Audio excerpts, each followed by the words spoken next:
Bueno, muy buenas noches. Hola Gabriela, ¿cómo estás?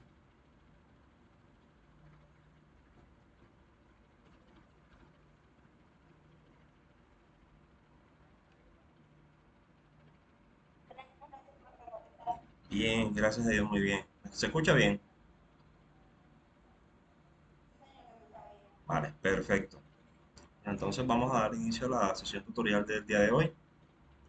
Eh, Listo, vamos a verificar que esté grabando, todo está ok.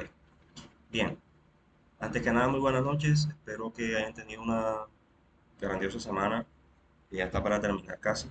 Estamos en el último día laboral, bueno, para algunos. Algunos otros me imagino que trabajarán mañana. Y vamos entonces a iniciar la sesión de hoy, que nos corresponde a la semana 5 de nuestro módulo de gestión de calidad de proyectos en proyectos, hablando inicialmente pues, del contenido que vamos a desarrollar. Y te comparto pantalla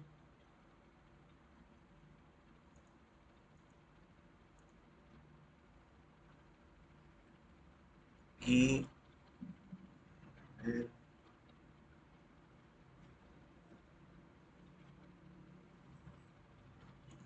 listo. Gabriela, ¿me confirma si se está viendo pantalla, si se escucha audio sin problema? Por favor.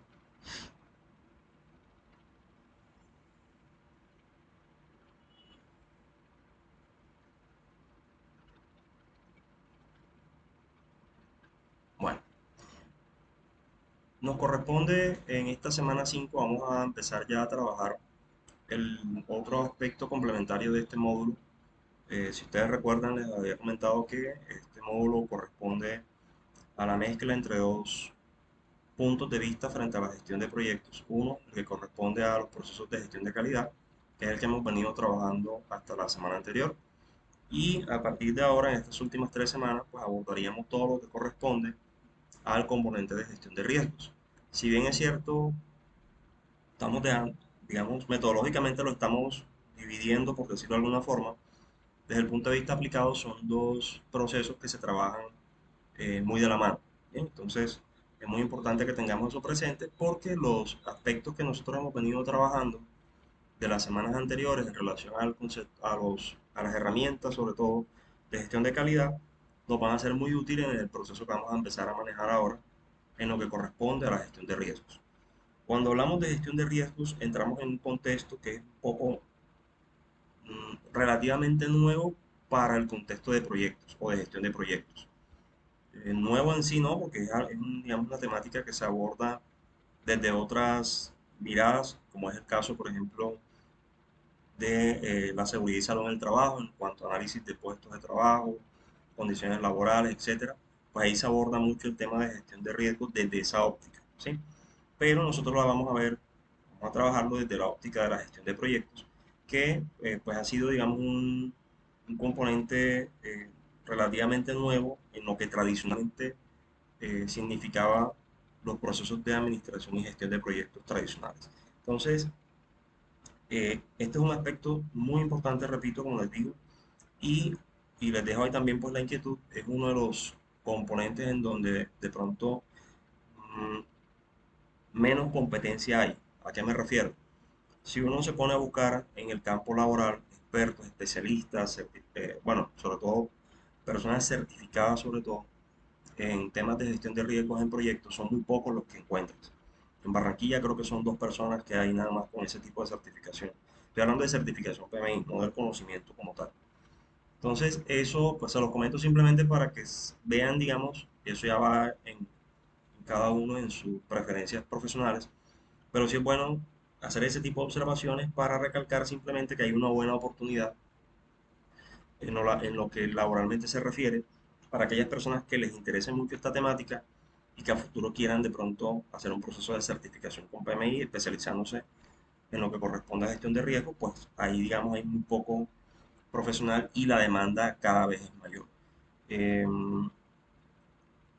Antes de entrar en materia, hablar de, y haciendo aquí un paréntesis, antes de entrar en materia en lo que vamos a compartir aquí en este espacio, eh, importante para que tengan presentes del curso, hay algunos compañeros que han venido bueno, que matricularon, digamos, unas semanas después y que tal vez pudieran estar atrasados en alguna actividad. Entonces, teniendo en cuenta eso, que algunos me escribieron, estaban como en ese proceso ahí de transición, el día de hoy me tomé la tarea de las actividades que estaban anteriores hasta la del día de hoy, les corrí la fecha, las dejé abiertas, si no estoy mal, déjenme si verificamos, creo que hasta el domingo, perdón, hasta el 6 de septiembre. Entonces, para aquellos que en este momento tengan pendiente alguna actividad o por entregar, pues para que tengan esa tranquilidad que todas las actividades hasta la semana 4 les extendí la ampliación de fecha hasta el 6 para efectos de que se pudieran poner al día aquellos que tengan o que hayan tenido de pronto algún inconveniente o que en su defecto, que fue por la razón por la que lo hice, se hayan matriculado posterior a la fecha o que hayan venido ingresando posterior a la fecha en que iniciamos el módulo. Bien, Eh, el día de mañana, con el favor de Dios, ya van a tener pues todas las actividades con su retroalimentación y calificación hasta la semana, hasta la última actividad, que en el caso sería la de la semana 4 para los que ya la montaron y algunos que tal vez la vean, pues en el momento en que la suban se las dejo también ya al día para efectos de que ustedes vayan pues también teniendo ese récord ahí. Estaba en mora pues de precisamente de ponerme al día yo también con eso. Bien, vamos entonces a revisar un poco como hacemos habitualmente eh, las herramientas y el material disponible que tenemos en relación a la semana 5. En el aula ustedes van a encontrar bastante material. El tema de gestión de riesgo tiene muchas cosas por revisar y por aprender. Y van a encontrar en la parte, en lo que corresponde a recursos de aprendizaje, tres documentos. Uno, la de séptima edición del PMBOK, que en el caso específico de lo que estamos hablando, pues la idea es que ustedes empiecen a revisar desde el enfoque de PMI lo que corresponde al componente de gestión de riesgos. Bien. Y además de eso, los dos textos guía que corresponden a esta temática o esta unidad que estamos abordando. Pero además de ello, me tomé la tarea de cargarles a ustedes allí en recursos complementarios material ya así, en su mayoría propio, algunos ya lo que son videos sí, algunos pues de colegas con los que he trabajado o entidades con las que he trabajado. Van a encontrar allí más que todo documentos referentes, por un lado, a la conceptualización, digamos en términos generales, de lo que es gestión de riesgos. Allí van a encontrar en la parte de abajo dos documentos en PDF, uno PDF, pero a modo presentación, que son uno enfocado a la introducción a la gestión de riesgos con enfoque PMI. Ahí van a encontrar un documento bien detalladito, que ahorita lo vamos a mirar un poco, a tomarlo como punto de referencia. Y van a encontrar también un video muy, digamos, muy simple o muy gráfico, muy explícito, del enfoque PMI frente a lo que es gestión de riesgos. Esto a modo introductorio. Van a encontrar también un documento PDF y PowerPoint que está enfocado en lo que es identificación, evaluación y análisis de riesgos. Bien. Y van a encontrar dos documentos adicionales que son ya herramientas para identificación de riesgos o para evaluación de riesgos. La primera de ellas, el AMEF. Aprovecho que está Gabriela conectada y te pregunto, Gaby, si te acuerdas, en, creo que en una electiva, sé que ustedes vieron algunas cosas de Seis Sigma, pero te pregunto, ¿vieron el AMEF o trabajaron con esa herramienta? Porque el periodo anterior o el semestre, el grupo anterior con el que trabajé no lo vio, por eso hago la pregunta.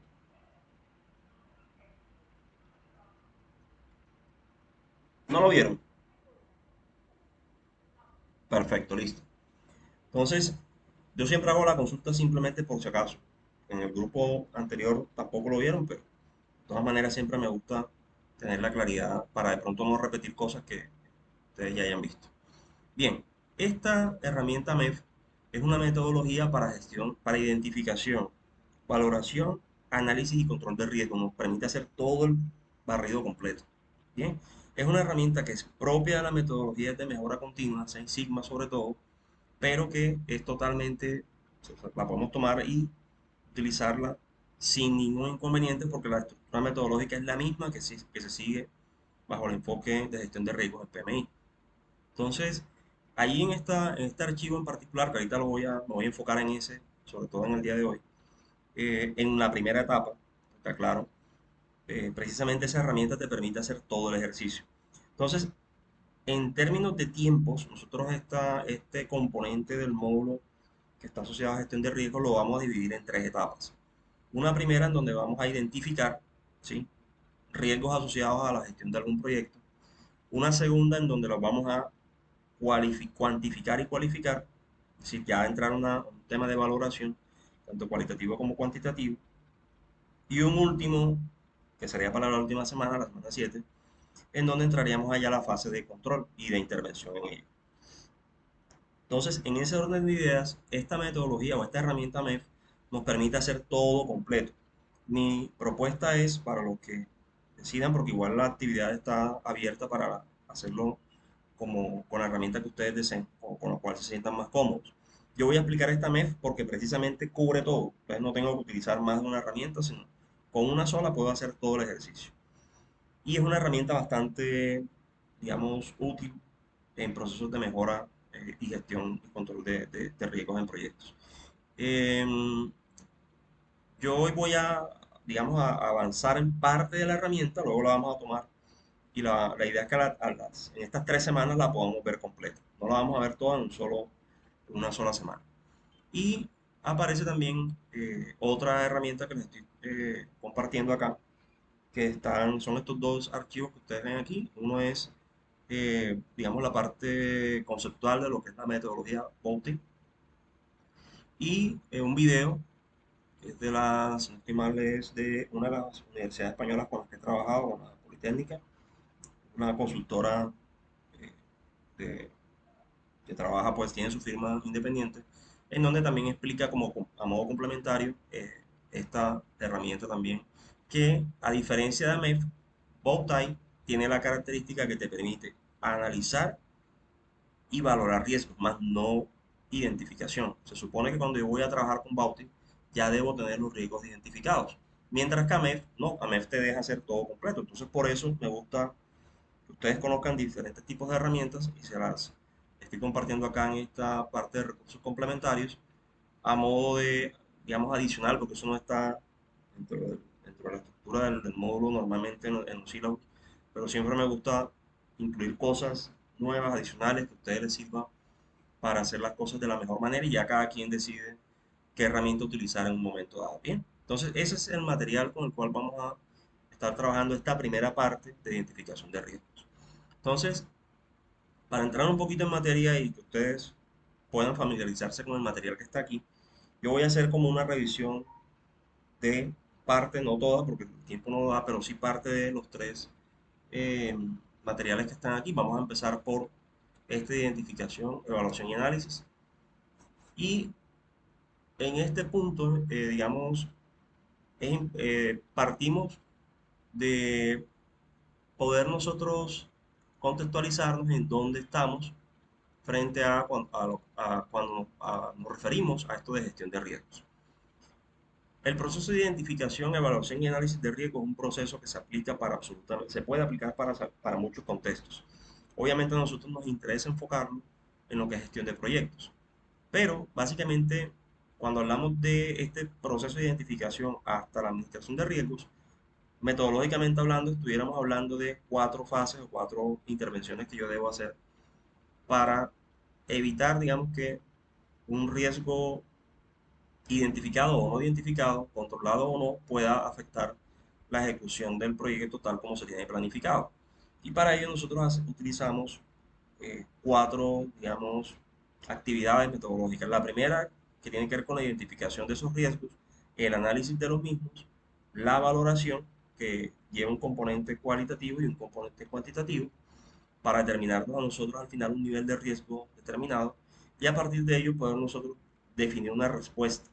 Cuando hablamos de definir una respuesta es prepararnos para, en caso de que ese riesgo ocurra o se materialice, pues no nos tome con los pantalones abajo y poder nosotros responder de manera adecuada y evitar que ese riesgo, esa variable no controlable o de pronto externa o interna, pues nos llegue a afectar.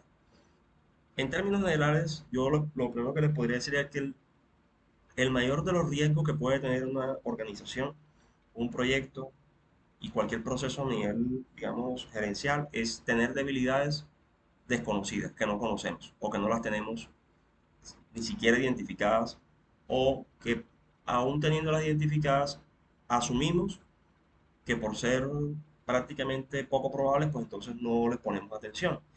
Y fíjense, creo que uno de los grandes aprendizajes que nos dejó ese periodo entre 2018 o 19 y 2020 con la pandemia fue, uno de ellos fue este, el tema de los riesgos. Creo que ninguna compañía, eh, digamos, del común, tenía dentro de su análisis de riesgos, incluido o en su valoración de riesgos, el manejo de una pandemia. Si así hubiese sido, pues muy seguramente las condiciones en que vivimos ese proceso hubiesen sido muy diferentes. Pero la lógica me dice que pues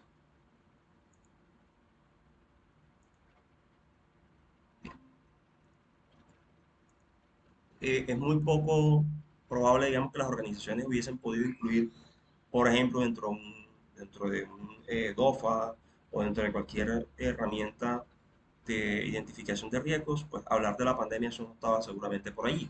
Hoy en día todas las empresas tienen eso, a pesar de que se supone que la pandemia ya la logramos superar, entre comillas, realmente es algo con lo que convivimos. He estado pues estos días leyendo un poco, no, de leer muchas noticias y demás, y, y precisamente ahora estamos en otras variantes del COVID menos mortales, por decirlo así, pero mucho más contagiantes. Y es algo que no, ahí está, o sea, ya estamos realmente conviviendo con él, pero desde el punto de vista de planificación y gestión de un proceso, realmente muy pocas compañías, me atrevo a decir en el mundo, tenían incluido ello dentro de una matriz de riesgos. Y pues el solo hecho de no tenerla incluida implica que no estoy preparado para los efectos que ella pueda tener. Por eso todo lo que nos tuvimos que vivir durante ese proceso. Entonces, dentro, digamos, de los principios principales y claves de la gestión de riesgos en una organización, está en el que ella sea capaz de especificar dentro de sus objetivos, dentro de su marco estratégico, cuáles son esos riesgos que están relacionados y que me puedan llegar a afectar. Entonces partimos, digamos, de un primer ejercicio muy importante que es el hecho de que la organización al menos logre identificar esos riesgos. Si yo los tengo identificados, ya yo sé que están ahí, independientemente, digamos, eh, de que se lleguen a materializar o no, pero están latentes. Si uno, por ejemplo, se pone a analizar eh, estadísticas, para poner un ejemplo, dentro del contexto de lo que es la accidentalidad en sistemas de transporte, el sistema de transporte más seguro del mundo es el sistema aéreo, transporte aéreo. Y ustedes dirán, pero ¿cómo así? Estadísticamente es el más seguro porque su índice de accidentalidad es muy bajo. Nosotros en noticias escuchamos de pronto un accidente de un avión, sobre todo en transporte de pasajeros, eso se da muy pocas veces y muy esporádico. Pero el efecto que tiene o el nivel de gravedad que se genera cuando ocurre un accidente es altísimo. ¿Verdad? Casi que es un milagro a las personas que logran salvarse cuando ocurre un accidente de ese tipo. Versus el sistema de transporte terrestre, que siendo aparentemente, pues uno creería que tiene menos nivel de peligrosidad, por el contrario es el que mayor índice de riesgo tiene, por dos razones. Una, el indicador o el índice de accidentes de tránsito en los distintos países es altísimo, eso todos los días hay, nada, basta con que ustedes vean noticias en redes sociales asociadas a accidentes y eso es pan diario de todos los días. No sé en las zonas en las que ustedes estén, en las áreas eh, geográficas en las que estén ustedes, qué tanto suceda, pero por lo menos en Barranquilla hay un par de páginas, creo que son en Instagram, que eso todos los días se dedican a publicar accidentes y eso es diario, 4, 5, 6, por hablar de los que publican, digamos, por esos medios, fuera los que de pronto no se logran identificar ahí. Entonces, el porcentaje o el indicador de accidentes es altísimo y ya si evaluamos digamos, el efecto, pues ahí sí ya la variación es muy, ya digamos, muy amplia, porque así como están los accidentes en donde pues, no pasan a mayores, como también hay accidentes que generan pues niveles de mortalidad altos también. Entonces, ¿cómo preparar un sistema de prevención y de atención cuando eh, tomas decisiones de espaldas a eso que está sucediendo?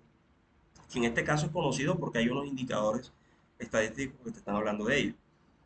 El problema es cuando los riesgos no los tenemos identificados o habiéndolos identificado tal vez, no tenemos ningún tipo de información asociada a ellos. Entonces, digamos que ese es un punto importante también a tener en cuenta. Eh, ¿Qué es riesgo? Partamos del punto inicial. Un riesgo, cuando hablamos de riesgos, en gestión como tal nos referimos a acciones, sucesos, hechos u omisiones que me pueden llevar de una forma o que me pueden afectar negativamente en términos de mi capacidad de operación dentro de la organización. Ahora bien, si lo miramos desde otro punto de vista, desde otra óptica, la palabra riesgo se parece a la palabra peligro. Y esto que voy a explicar ahora es más del contexto de la seguridad y salud en el trabajo, pero ayuda mucho a entender esto de una forma más clara. Existen en nuestro entorno elementos que pueden llegar a ser peligrosos. Y una cosa es que sea peligroso y otra cosa es que sea riesgoso. No es el mismo, no significa lo mismo. Para efectos de entenderlo mejor, voy a poner un ejemplo muy sencillo. Si usted está frente a un animal, como en el caso de un toro, por ejemplo, un toro es un animal robusto, con mucha fuerza, con mucha, digamos, capacidad entre comillas, de lesionar a cualquier persona precisamente por su volumen y su fuerza. Ahora, ¿el toro es peligroso? Cualquier persona diría que sí. Pero ¿qué implica que sea peligroso? Implica que sea peligroso porque tiene la capacidad intrínseca de hacer daño. Ahora bien, que tenga la capacidad intrínseca de hacer daño no significa que lo vaya a hacer. Y ahí es donde empezamos a entender este concepto mucho mejor. ¿Cómo así? ¿A qué me refiero capacidad intrínseca? El toro por sí mismo es un animal tranquilo que reacciona a lo que tú hagas en su entorno. Si tú, digamos, de una u otra forma entras en su territorio, él te va tal vez a ver como una amenaza y va a reaccionar. Como pueda que no. Eso depende también mucho de, de otras variables que no, pues no vale la pena tener en cuenta ahora en este momento, para efectos de ejemplo. El tema es, yo sé que el toro me puede hacer daño por diferentes vías. Un golpe, una patada que me dé, pues puede dejar a una persona prácticamente pues, con una lesión muy delicada o incluso la muerte, o en su defecto los cuernos o los cachos del toro, que también pues ustedes si han visto de pronto corridas de toros saben el riesgo o la capacidad de daño más bien que implica eso. Ahora bien, yo sé entonces que el toro es peligroso si yo entro en su entorno, o si yo de pronto de alguna manera me sienta a mí como una amenaza para su entorno. Muchos animales en su contexto tienen esa misma característica. En sí mismos no son peligrosos, pero cuando se sienten amenazados atacan. Y ahí es donde ocurre entonces el daño. Entonces, en este caso, este animal tiene esa capacidad de generar daño, por tanto yo lo identifico como un animal peligroso. Ahora bien, que tenga la capacidad de hacer daño no significa que lo vaya a hacer. Y ahí es donde entra a jugar el cómo abordo el riesgo. Ya yo tengo identificado y sé que ese animal es capaz de generarme daño. Pero, dependiendo de cómo interactúe yo con él, ese, esa potencialidad de generar daño es muy baja o es muy alta. Me explico mejor. Si yo estoy vamos a suponer, imagínense ustedes un escenario como una corrida de toros, estoy en la arena, el toro está frente a mí, y yo entro pues a invadir su territorio. El tema del color rojo es algo que ayuda como a la corrida, pero el solo invadir el territorio y ya la arrancada es, digamos, genera una posibilidad. Pues la probabilidad de que él me haga daño o que interactúe negativamente hacia mí va a ser más alta. Bien, estoy colocando en un mismo espacio la fuente generadora de riesgo y la persona, en este caso, la persona que puede ser objeto de daño directo por este elemento que es peligroso. Si yo coloco una barrera entre el toro y la persona, el peligro sigue existiendo porque el animal no deja de ser peligroso, pero ya el riesgo desaparece. ¿Por qué? Porque no hay interacción entre la fuente que lo genera y en este caso quien lo está recibiendo. Y eso es lo que hace cuando tú colocas, en el caso de la Plaza de Toros, las tribunas. Las personas que están en la tribuna están alejadas, hay una barrera que es, digamos, en este caso física, que impide la interacción y por tanto, en teoría, no debería haber riesgo de daños, lesiones o afectaciones en las personas que están, en este caso, como espectador, por esa vía. Pero de otra óptica, y lo digo porque ya pasó, que se caiga la estructura, un mal diseño, ya eso es otra cosa. Y ahí entonces ya el problema no sería el toro, sino el diseño o la seguridad con que se construyó el recinto. Ahí yo estoy colocando una barrera entre la fuente y quien recibe. Y la otra alternativa que tengo, si lo quiero eliminar del todo, es pues sacar a uno de los dos actores, dejar al toro en su entorno y ahí sí no hay riesgo alguno de que exista daño o lesión. Sin embargo, repito, eso no significa que el animal deje de ser peligroso. Entonces, cuando hablamos de riesgo, o el concepto de riesgo en sí, asociado a proyectos, está orientado más que todo a poder nosotros identificar qué puede fallar en la gestión de un proyecto, qué puede salir mal, qué cosas pueden, de una u otra forma, directa o indirectamente, dependiendo de mí o no dependiendo de mí, llegar a generar un retraso, una afectación, un sobrecosto o cualquier otro aspecto negativo que en este caso ponga en riesgo el cumplimiento por un lado del proyecto y por el otro lado el equilibrio en cuanto al manejo financiero del mismo. Bien, entonces ese riesgo asociado al proyecto está, para hablarlo en unas palabras muy sencillas, está enfocado a qué puede fallar. Y ese que puede fallar, como estamos hablando del concepto de riesgo, está asociado a una probabilidad de ocurrencia, es decir, qué tan probable es, estadísticamente hablando, que ese evento no deseado ocurra o que esa falla ocurra. Y por el otro lado, qué impacto pudiera llegar a tener en el caso de que se materialice o de que ocurra. Esos dos elementos, probabilidad e impacto o efecto, son los que constituyen realmente el concepto de riesgo cuando lo miramos bajo la óptica de la gestión de proyectos. Bien, el riesgo no desaparece y esto es muy importante tenerlo en cuenta por más que exista un control. Es decir, yo puedo implementar medidas de control que me ayuden a minimizar la probabilidad de ocurrencia o a minimizar el impacto, pero hablando en términos del ejemplo que les hablaba ahorita, si yo estoy interactuando con el toro en este caso, el riesgo siempre va a estar ahí latente.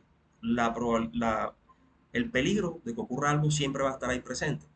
Que sea menor el riesgo porque lo tengo más o menor controlado, eso es otra cosa. Pero no desaparece, ahí está. Bien.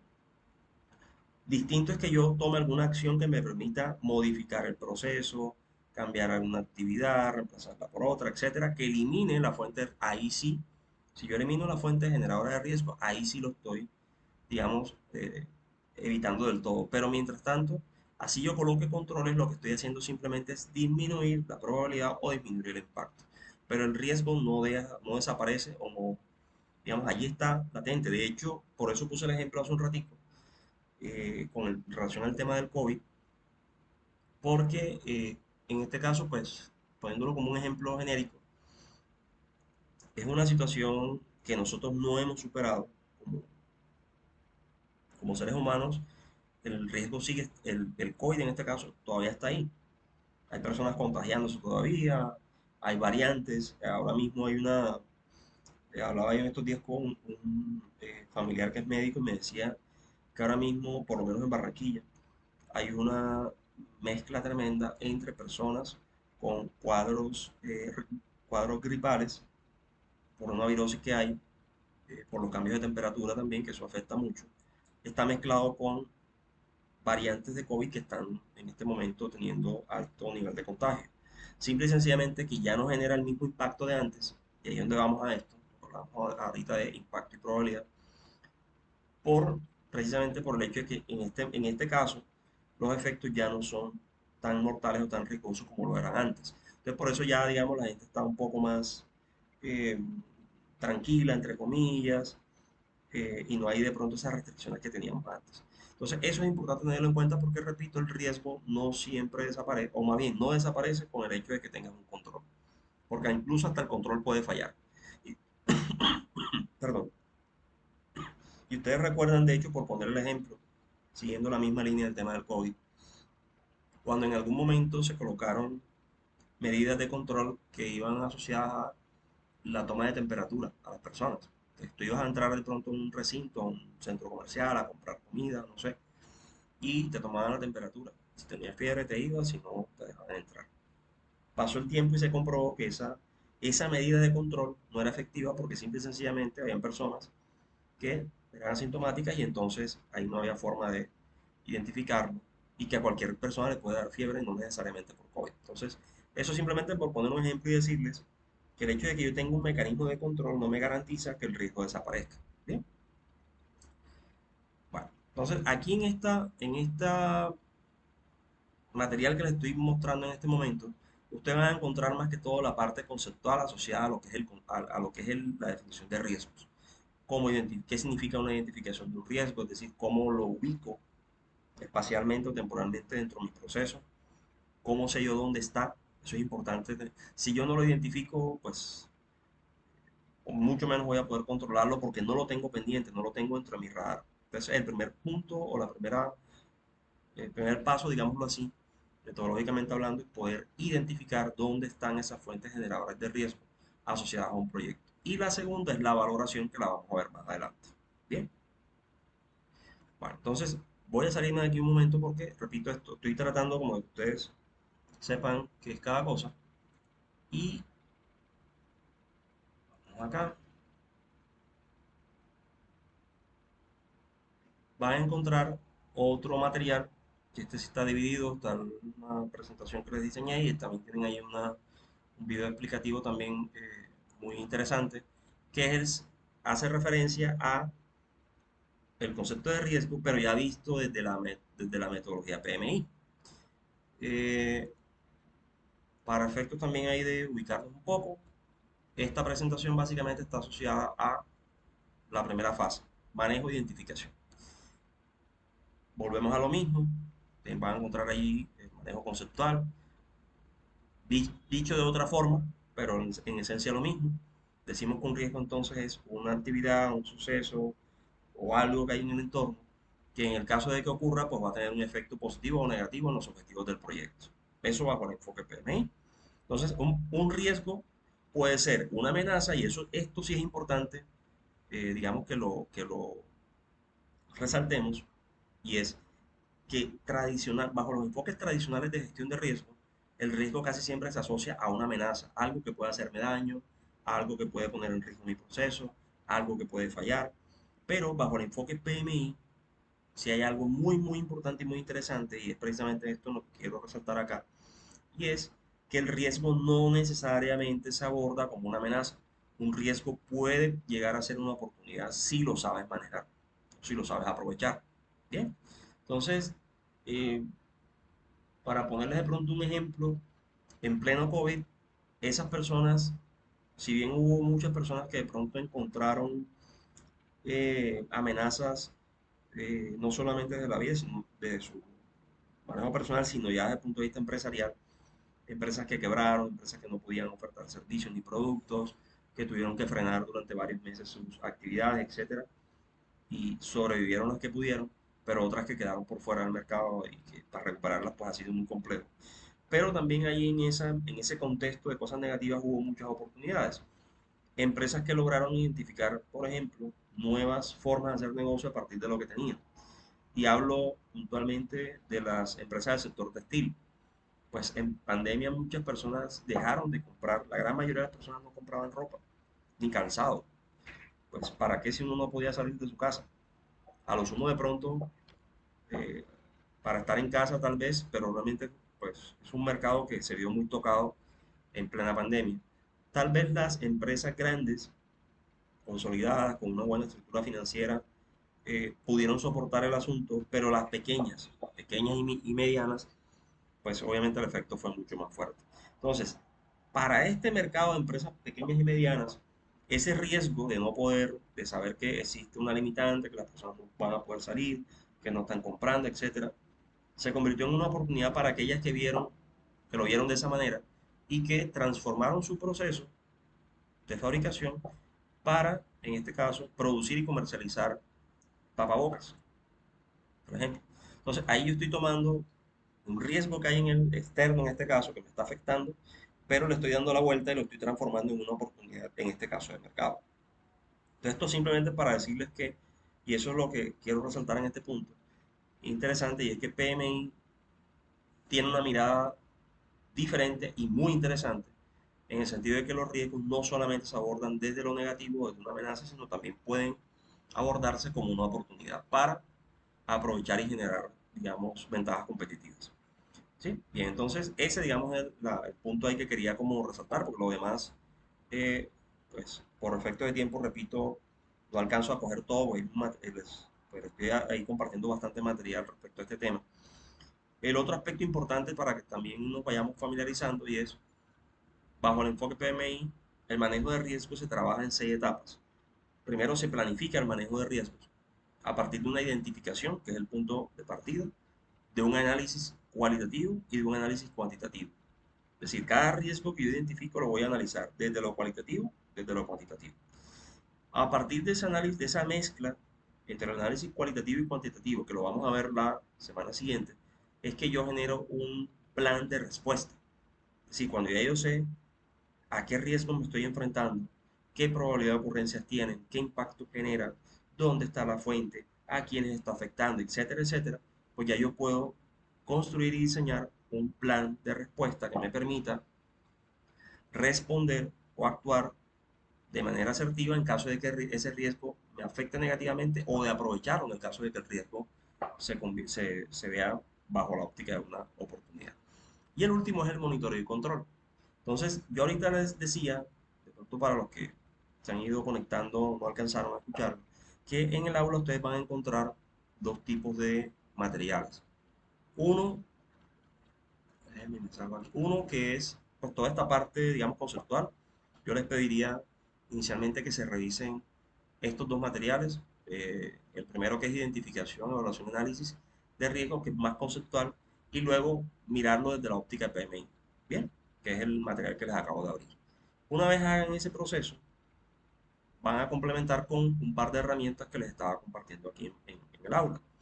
Una es la metodología MEF, que en esa es donde me voy a concentrar el tiempito que me queda ahora, que te sirve para identificar, cuantificar o valorar cualitativa y cuantitativamente y te permite posteriormente establecer el plan de acción o de respuesta y controlarlo. O sea, prácticamente la MEF te permite hacer todo el flujo de las 6 acciones completas. Bauti, que es el otro que está arriba, es una herramienta también muy útil, es un complemento, pero Bauti tiene una desventaja, por decirlo así, frente a MEF, y ahí cuando vean el video se van a dar cuenta, y es que Bauti parte o de la premisa de que ya tú tienes los riesgos identificados. O sea, para yo aplicar bien Bauti, tengo que tener los riesgos identificados. En AMEF no, en AMEF puedo hacer todo completo. Entonces, eso digamos como para que lo tuviéramos ahí presente. En relación a la AMEF, que es en donde me voy a concentrar en estos minutos que me quedan, parte de, porque no lo vamos a ver todo completo y por eso, digamos, mi insistencia en esto que les hablaba de, vamos a trabajarlo en 3 etapas, que son las 3 semanas que nos quedan. Esta primera, en todo lo que tiene que ver con identificación. Luego, la semana que viene, vamos a trabajar en el componente de cualificación o valoración cualitativa y cuantitativa. Y en la última, en lo que es plan de respuesta y control. Entonces, el AMEF lo vamos a ver en esa misma lógica, vamos a verlo por partes. Bien, el AMEF, entonces, dado que pues ahorita les hacía la consulta si la habían escuchado antes, si la habían utilizado o conocían de la herramienta, AMEF es una herramienta para procesos de mejora continua que traduce análisis de modo y efecto de fallas. En otras palabras, el AMEF es una herramienta que te permite a ti identificar qué puede salir mal. Ustedes recuerdan hace unos minutos cuando les mostré uno de los materiales, veíamos allí, y lo decía explícitamente, el riesgo está allí, latente, lo puedo trabajar si lo identifico, si no, pues obviamente es imposible hacerlo. Por más controles que coloque, el riesgo no desaparece, lo minimizo, que es diferente. Pero veíamos ahí en el concepto de riesgo, el primero que vimos, que prácticamente cuando hablamos de riesgo nos estamos refiriendo es a qué puede fallar, qué puede salir mal. Y si nos vamos al contexto de un proyecto, ¿qué puede fallar, qué puede salir mal en la gestión de un proyecto? Y la respuesta a esa pregunta es amplísima. O sea, en un proyecto pueden salir 20.000 cosas mal, porque los proyectos tienen una particularidad muy, digamos, muy propia, y es que por más que uno los planifica, siempre hay variables externas eh, difíciles de controlar que aparecen de pronto en un momento dado, y que dependiendo del proyecto del que estemos hablando, obviamente, pues pueden jugarnos en contra si no la sabemos manejar. Entonces, el AMEF tiene esa característica, es una herramienta que está diseñada para analizar la forma o modo y el efecto en que una falla puede ocurrir en el desarrollo de mi proceso. Bien, entonces ese es el objetivo de la MEF. La MEF es una herramienta que me permite detectar fallas potenciales en mi producto, en mi proceso, en mi servicio, o en mi proyecto en este caso, en mi sistema, y que estén relacionados obviamente o que puedan generar efectos directos en el grado de satisfacción del cliente y obviamente y por ende en el logro de los objetivos que el proyecto persigue en este caso. Para entenderlo o para, digamos, poder hablar o manejar mejor la herramienta MEF, hay unas definiciones que muy probablemente ustedes conocen, pero es importante mencionarlas para tenerlas claras en la herramienta. Hablamos de subprocesos, que son etapas de la operación, en este caso actividades del proyecto o tareas dentro del proyecto. Hablamos del modo potencial de falla, cuando utilizamos esa expresión nos estamos refiriendo es básicamente a qué puede fallar, qué puede salir mal en la ejecución de una tarea o una actividad dentro del marco de la planeación de un proyecto. Cuando hablamos de efectos nos referimos al daño que ocasionaría ese modo potencial de falla en caso de que ocurra. Ejemplo, ¿qué pasaría? Un modo de falla puede ser en el desarrollo de un proyecto el hecho de que no nos llegue el material completo para desarrollar una actividad específica, material o materia prima. Si la materia prima no llega o llega incompleta, eso me trunca muy probablemente el desarrollo de una actividad, de un montaje de una planta o de la construcción de un bloque, de un edificio, no sé, dependiendo del caso, del ejemplo que estemos hablando. Y entonces, cuando hablamos de modo potencial de falla, estamos definiendo qué es lo que está pasando. Bueno, en este caso llegó el pedido incompleto o llegó equivocado. ¿Qué efecto tendría eso? El efecto que tendría es que, pues obviamente no podría culminar la actividad a tiempo, o si se trata de un tema de calidad, pues no saldría el resultado esperado de lo que yo tenía planificado. Entonces ahí es donde yo voy a evaluar qué efecto tendría o qué daño generaría eso. La severidad se refiere a, bueno, ya sé que falló, ya sé que genera un daño, pero bueno, ¿qué tan grave es? Porque hay fallas que ocurren que, bueno, a pesar de que uno las detecta y pueden ocurrir, pues no generan un daño mayor. Muchas de ellas incluso hasta el cliente las puede obviar o las puede obviar, no, pero sí de pronto tolerarlas, en la expresión. Pero habrá otras en las que definitivamente el cliente te va a decir, no, no tolero esa falla o en mi proceso no es tolerable. Y voy a utilizar un ejemplo de algo que ustedes manejan mejor que yo. Ustedes saben que en planeación de proyectos hay actividades, cuando uno hace, por ejemplo, un PER-CPM, un diagrama de Gantt, hay actividades que se pueden trabajar de forma paralela y hay otras que no, que es lo que llamamos en este caso esa relación de secuencialidad o de, digamos, de relacionamiento entre actividad y otra. Si yo tengo dos actividades que están en paralelo pero que no afectan la una a la otra y ocurre una falla en una de ellas, pues no me va a afectar la otra. O sea, yo puedo continuar esa parte y resolver acá, digámoslo así. Pero si ocurre una falla en un proceso que es dependiente de otro, el daño o la severidad del daño es mayor porque prácticamente me frena absolutamente todo el proyecto. Entonces, la severidad se refiere es a qué tan grave o qué tan leve puede llegar a ser el efecto que en este caso se genera como producto de ese modo de falla. Y aquí hay una observación importante que hago y es cada modo de falla que yo identifico, es decir, cada forma o cada cosa que pudiera llegar a fallar, tengo que hacer el análisis completo de efecto, severidad y todo lo que viene después. Hablamos de causas potenciales cuando nos referimos a qué es lo que ocasiona esa falla o por qué pudo haber ocurrido la falla. La ocurrencia se refiere a la frecuencia en que ocurre esa falla y eso sí está muy asociado a un tema de seguimiento estadístico o trazabilidad de mi proceso.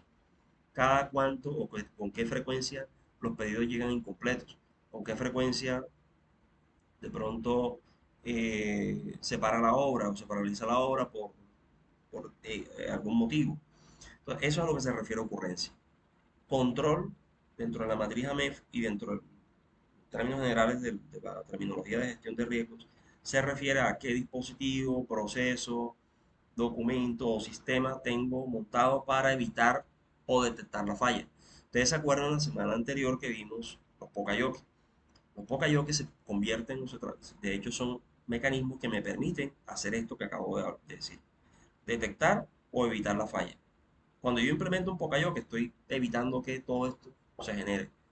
Bien, pero cuando el Pokayoke está diseñado para evitarlo, pero cuando el Pokayoke es simplemente un mecanismo de alerta, pues simplemente sonó la alarma, pero la falla ocurrió y ya tú tienes que entrar a intervenir ahí. Y la detección se refiere a la eficiencia de esos mecanismos de control, que eso también se entra a evaluar. Bien, entonces miremos este ejemplo gráfico. Si yo tengo un proceso de producción en donde ya yo sé que el tamaño de la rosca en este caso está asociado al hecho de que el tornillo entre o no entre, pues esto se me termina transformando. Aquí hay un modo de falla, o sea, el hecho de que el diámetro no tenga la medida correcta implica sí o sí que cuando la operación ocurra, aquí va a generarse una falla potencial que se va a transformar en un defecto y para el cual el cliente obviamente se va a sentir insatisfecho en este caso. ¿Qué controles pude yo haber colocado o de qué manera pude haber detectado, frenado o eliminado el riesgo? Esa es precisamente la gran pregunta que yo me tengo que hacer dentro de la gestión de un proyecto. Y para eso es que existen estas herramientas como el AMEF o como el Bauti están diseñadas precisamente para eso.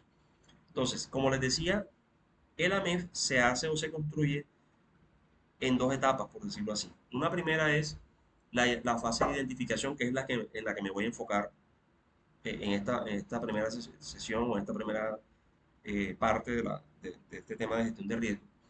Y básicamente consiste en hacer primero un listado de los pasos del proceso que voy a analizar, que en el caso específico del proyecto estamos hablando de cuáles son, voy a hacer un listado de las actividades o tareas que hacen parte del proyecto. Y para cada actividad voy a listar cuáles pudieran ser los modos de falla, es decir, qué cosas podrían salir mal para cada actividad que haga parte de la programación de un proyecto. Esas son las dos primeras actividades que voy a realizar.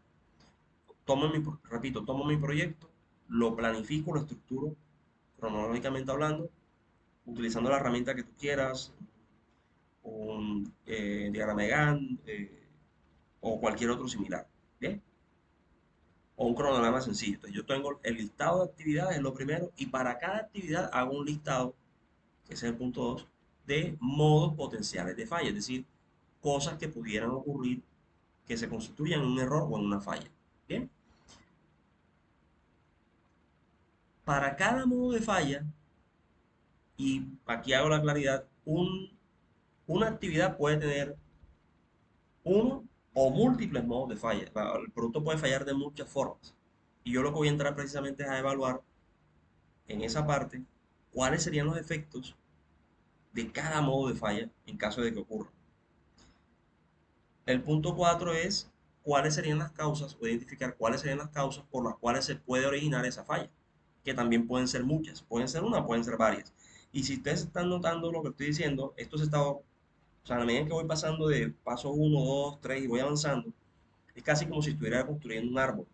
Arranco con una actividad, esa actividad genera varios modos de falla, cada modo de falla a su vez tiene múltiples efectos, cada efecto tiene una o varias posibles causas, y así voy armando esa gran matriz. Bien, y el 5 o el punto 5 es identificar qué controles tengo en este momento que me sirvan para identificar o evitar la falla. Si no tengo controles, pues simplemente no tengo, se colocan, no se tienen. Pero si los tengo, los listo y los ubico allí.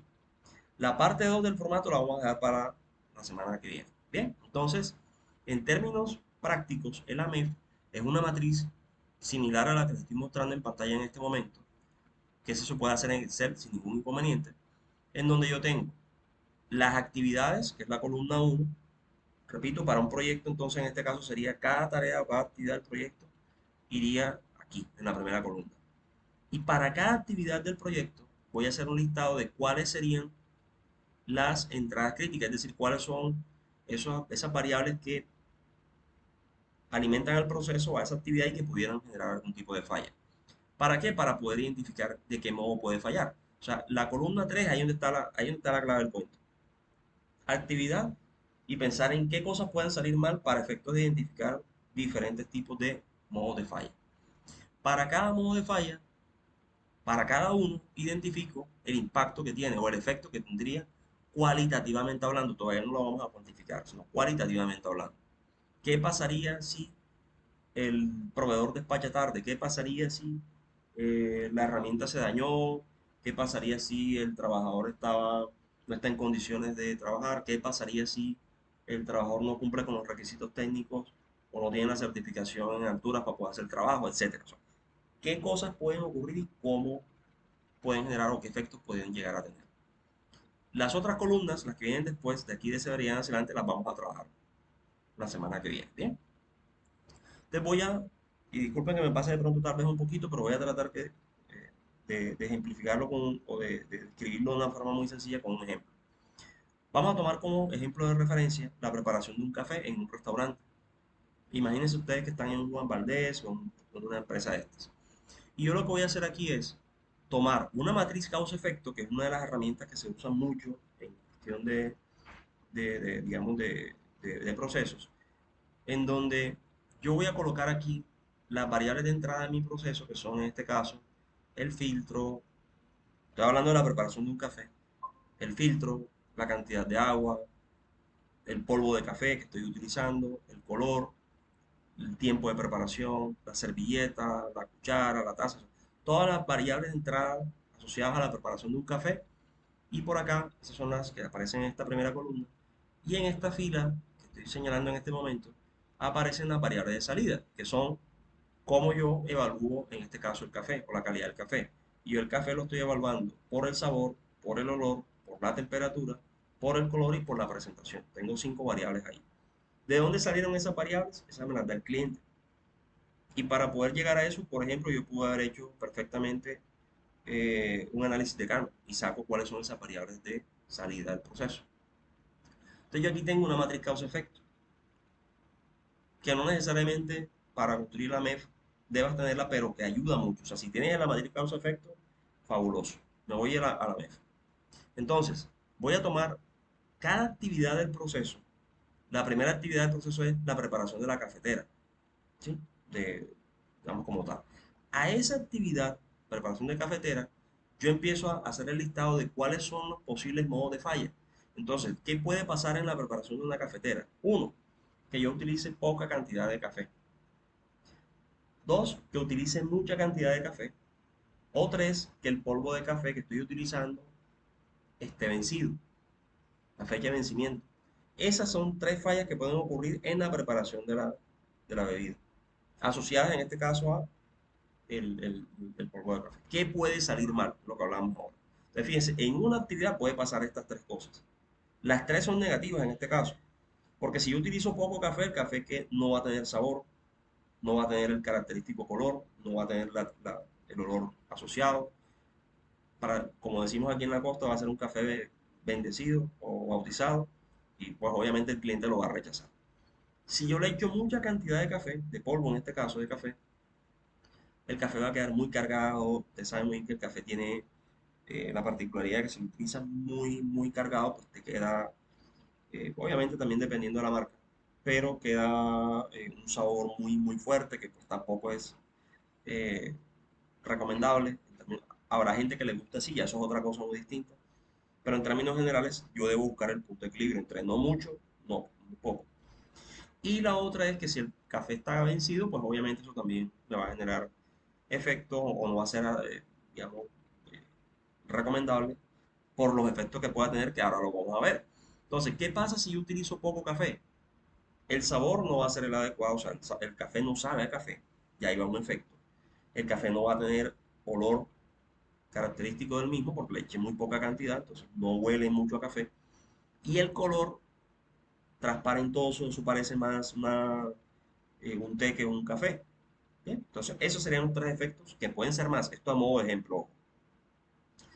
Si yo utilizo mucho café, pues en este caso me va a pasar que el sabor del café va a quedar demasiado cargado, demasiado fuerte. Puede haber otros. Esto es a modo de ejemplo, repito. Y si yo utilizo un polvo de café que esté vencido, me va a afectar el sabor y el olor, en este caso. El color no tanto, pero lo que es sabor y olor, eso sí, póngale la firma que lo afecta. ¿Bien? Ahora, ¿qué pudo haber causado? Y donde viene la otra columna. ¿Qué causa potencial está asociada a cada modo de efecto de falla?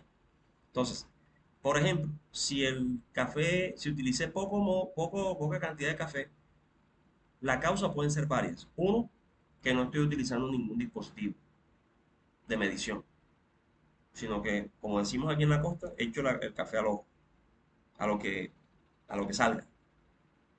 ¿Qué es tener un dispositivo de medición? Y eso me evita a mí el problema. Muchas veces uno va a preparar una bebida y en la etiqueta dice agregue 3 cucharadas de tal de polvo. Y uno va a su despensa y saca los utensilios y ves diferentes tipos de cucharas con diferentes tamaños. Y dice, bueno, ¿cuántas son esas 3 cucharas? Cucharas pequeñas para postre, cuchara sopera, cuchara... O sea, ¿cuál es la que utilizo? Entonces, como estamos dejando el asunto ahí abierto, pues qué tal que nos faltará el que coge una cuchara de esas, de los cucharones grandes y 3 cucharadas de eso, pues un café eso es mortal, ahí eso no, vas a comer prácticamente polvo y no café. Y si te vas entonces con la cuchara pequeña, pues estás utilizando menos cantidad. O sea, ¿cuál es la medida exacta? Precisamente para evitar eso, y ahí me voy a anticipar tal vez, no era la idea, pero simplemente para que ustedes se analicen el por qué este tipo de cosas ocurre y qué soluciones se pueden implementar. Eh, Cuando uno compra, por ejemplo, un producto de complemento nutricional, caso una proteína o alguna bebida para adelgazar, cosas así, o si compras leche en polvo para bebés, ellos traen un dosificador, una cucharita ya con la medida exacta. Entonces te dicen 3 cucharadas, pero son 3 cucharadas de ese dosificador. Y yo pongo el ejemplo pues, porque me pasa y porque consumí durante mucho, actualmente no lo estoy haciendo, pero durante muchos años utilicé muchos suplementos para deporte. Entonces tú compraba, por ejemplo, un pote de proteína y decía 3 cucharadas y el dosificador de un pote de eso es una cosa así grandísima. Y conozco más de una persona que decía, no, pero es que si le pongo 3 eso no me dura ni un mes. Y venía entonces y utilizaban la cuchara pequeña de su casa y ahí te cambia automáticamente todo. Porque por algo te están dando esa dosificación. Esa dosificación es la que se supone que está asociada a los efectos, en este caso que yo busco con el consumo de esa proteína. Entonces, por querer de pronto ahorrar o que me dure más, estoy haciendo yo un daño sin quererlo y es el uso inadecuado del producto. Hombre, para eso está el dosificador, punto. Entonces, por eso que ustedes ven que aquí aparece causa potencial, dispositivo de medición sin utilizar, porque está asociado a la poca cantidad de café y a la mucha cantidad de café. Pero pueden haber otras. Ejemplo, yo puedo tener el dispositivo, pero si la persona no lo sabe utilizar o no le da la gana de utilizarlo, esa puede ser otra. Ahí tendríamos ya 3 causas potenciales. Desconocimiento, omisión, en este caso, por falta de preparación del proceso. Bien. En el caso de la fecha de vencimiento, que es el otro modo de falla, puede ocurrir un error del proveedor cuando lo despachó, un error en mi sistema de recepción cuando lo recibí y ya van 2 formas distintas. El producto estuvo mucho tiempo en el almacén, no rotó, se venció y lo utilicé sin darme cuenta. Eh, en fin, o sea, pueden haber cantidad de causas. Fíjense que cada una, o sea, aquí se va abriendo el árbol. Empecé con una sola actividad y miren ya por 3 modos de falla, cada uno con diferentes efectos, cada efecto con diferentes causas potenciales, etcétera. Y la última columna que vemos ahí se refiere a, y aquí hago la observación importante, a los controles que tenemos ahora. Ojo, ¿qué controles tengo yo en mi sistema hoy? Independientemente de si son efectivos o no, que eso lo vamos a evaluar después. Pero hoy, ¿qué controles tengo yo en mi proceso? Si los tengo, si no los tengo, pues simplemente se coloca no aplica o no hay. Entonces, en el caso del, del ejemplo que estamos viendo, se tienen unas listas de verificación o una inspección visual, simplemente, o no hay control. Por ejemplo, en el tiempo de rotación del producto en el almacén no hay ningún tipo de control, pues entonces lo dejas ahí plasmado y ya eso te da de arrancada punto para a futuro saber que ahí tienes que implementar una medida de control para evitar que la falla ocurra o para disminuirla. Esa es la fase de identificación como tal.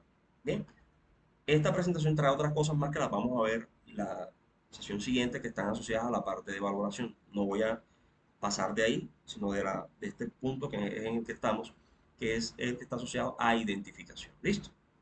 Entonces, en ese sentido, teniendo en cuenta esto, en el aula ustedes van a encontrar, repito, estos materiales. Toda la parte conceptual de identificación y evaluación, el enfoque bajo PMI de gestión de riesgos y dos herramientas. AMEF, que repito, lo vamos a ver por parte, apenas vamos por la identificación, y el Bauti, que nos va a servir más en la fase no de identificación del riesgo, sino ya en las siguientes, digamos, de valoración como tal. Pero es importante que la vayan viendo desde ya. La actividad que está propuesta para esta semana, que está inicialmente abierta hasta el 5, pero si hay necesidad de correr, ya ahí lo miramos. Vamos a tratar de no correr tanto las que vienen para al final no andar retrasando mucho. Pero en esta yo lo que les estoy pidiendo es identifiquen dentro del marco de un proyecto que ustedes hayan ejecutado o vayan a desarrollar, o si no están trabajando en proyectos, pues puede ser perfectamente un proceso, una organización con la que ustedes están trabajando. Identifiquen o utilicen una de las herramientas que están ahí. Puede ser el AMEF o el Bauti, cualquiera de las dos. Yo les sugiero, es una sugerencia simplemente, eso no significa que tengan que hacerlo así, AMEF, porque lo vamos digamos, le podemos sacar más provecho en este momento. ¿Y qué es lo que van a hacer? Van a coger ese proceso, para efectos de ejemplo, el, el- el- el proyecto que ustedes tomen de ejemplo, lo que van a hacer es esta parte, esta fase, de identificar las actividades para cada actividad, los modos de falla, para cada modo de falla, sus efectos, para cada efecto, sus causas y los controles que tienes en este momento. Hasta ahí vas a montar la matriz. Y esa matriz la vamos a seguir construyendo la semana que viene cuando veamos la fase de valoración, cualificación cualitativa y cuantitativa. Y ahí sí le vamos a meter números a la matriz. Bien, no sé si queda clara la idea o si hay alguna duda en esa parte.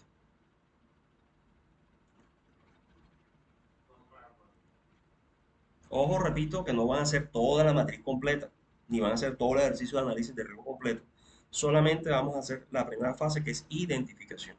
Pero esa identificación es armar el listado de actividades del proyecto para cada uno su modo de falla y a cada modo de falla el efecto, la causa y el control existente. Fuera, la vamos a dar hasta ese punto. Es decir, en este momento estamos haciendo un análisis más cualitativo de identificar qué puede fallar. Bien, y ya después, entonces, en la sesión siguiente o la semana siguiente, ya meteríamos allí todo el componente de evaluación cualitativa, cuantitativa.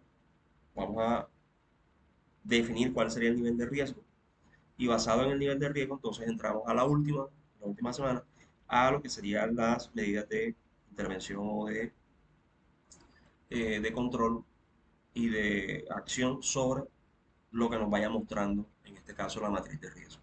Esto que estamos haciendo en la MEF, yo no sé si alguno de ustedes ha trabajado alguna vez en temas de seguridad y salud en el trabajo o lo haya visto en pregrado, pero en pregrado, sobre todo en ingeniería industrial, para los que son de pronto ingenieros, se ve mucho de temas de gestión de riesgo en cuanto a algo que se llama matriz de riesgo, que es muy parecido a, a esto que les estoy mostrando. Entonces, para los que de pronto trabajaron o conocen esa herramienta de matriz de riesgo, se les va a facilitar más porque esto que les estoy mostrando de la MEF es tomar ese concepto y llevarlo a un nivel mayor, pero es lo mismo, básicamente el mismo ejercicio.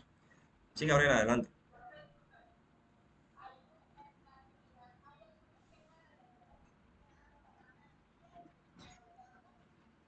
Yo les voy a subir ahora entonces una que yo tengo acá, a modo de ejemplo, para que ustedes se guíen con eso. Claro que sí. Vale. En Excel, algo muy, muy sencillo. Ya te le subo el archivo ahí para que lo tengan de referencia. Claro que sí.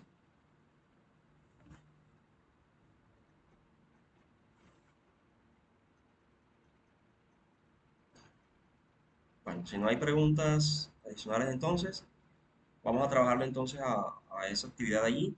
Les recuerdo, dime, est- estoy en eso, ya estoy en eso precisamente. Ya la primera que era el foro, ya la saca aparte. La segunda ya llevo como la mitad, creo. De hoy, entre hoy y mañana termino de revisar las que están hasta la semana 4 ya para dejarlas listas. Sin embargo, que era lo que iba a decir, como hay algunos que han empezado un poco después, todas las actividades les modifiqué fecha el día de hoy, las dejé abiertas hasta... dame un segundo y te digo,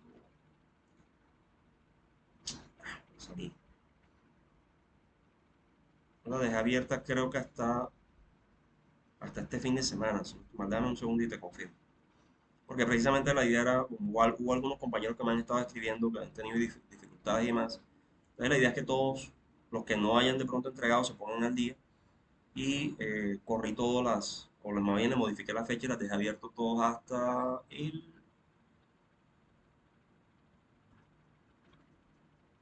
6. Bien. Las que vienen siguen igual, pero las que de pronto para dar el chance a los que se recuperen, los que de pronto tengan algo pendiente. Y como te comentaba Gabriela, mañana les dejo ya las actividades hasta la semana 4 todas revisadas con su retroalimentación para que ustedes puedan ir verificando, vamos corrigiendo. Como esta que vamos a hacer ahora sobre todo es consecutiva, la de la MEF, entonces la idea es que en este sí voy a ser muy, muy juicioso en la medida que ustedes suban, corrijan enseguida para que si tienen que ajustar algo, ajusten y en la que viene vayamos mejorando la matriz, porque la matriz precisamente la vamos a hacer en tres etapas. Esta, estamos haciendo la identificación, luego le metemos números y al final nos vamos al tema de los controles. ¿Listo?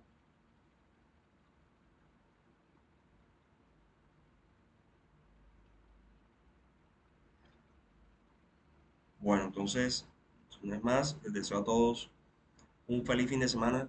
Cualquier duda, como siempre les he dicho, me escriben sea por el chat del aula o por WhatsApp si desean y con mucho gusto pues estaré ahí pendiente de lo que necesiten y lo que requieran. ¿Vale? Hubo alguien que me había escrito por una actividad, pero bueno, no está aquí conectado. Ahora, ya igual le dejé el mensaje ahí. Bueno muchachos, feliz fin de semana. Cuídense mucho. Dios los bendiga.